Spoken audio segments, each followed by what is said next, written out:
જો prelim exam એ screening test હોય છે અને સ્ક્રીનિંગ ટેસ્ટનો મેઇન પર્પઝ શું છે કે સિરિયસ કેન્ડિડેટ્સને નોન સિરિયસ કેન્ડિડેટ્સથી દૂર કરવા.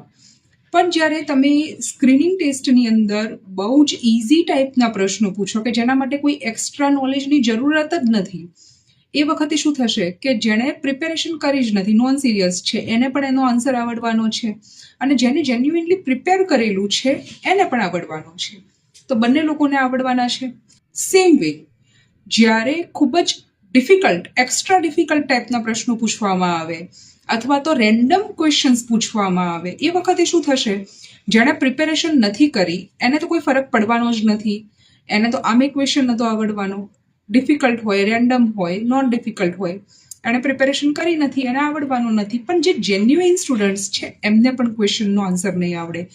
એટલે જ્યારે આવા એક્સ્ટ્રા ઇઝી કે એક્સ્ટ્રા ડિફિકલ્ટ ક્વેશ્ચન હોય ત્યારે સૌથી વધારે નુકસાન જેન્યુઇન સ્ટુડન્ટ્સને થતું હોય છે. કારણ કે આવા પ્રશ્નો પૂછીને તમે એક સિરિયસ કેન્ડિડેટ અને એક નોન સિરિયસ કેન્ડિડેટ એ બંનેને સેમ લાઈન પર લાવીને મૂકી દીધા. બટ જે એક્ઝામ જતી રહી છે, ગઈ, એના ઉપર હવે અત્યારે વધારે ફોકસ કરવાનો સમય નથી આપણી પાસે. ટૂંક જ સમયની અંદર જીપીએસસી પ્રી છે, એના ઉપર બિલકુલ ફોકસ કરો. તમારી જે ઓરિજિનલ સ્ટ્રેટેજી છે એને જ કન્ટિન્યુ કરો. All the best. જય હિન્દ.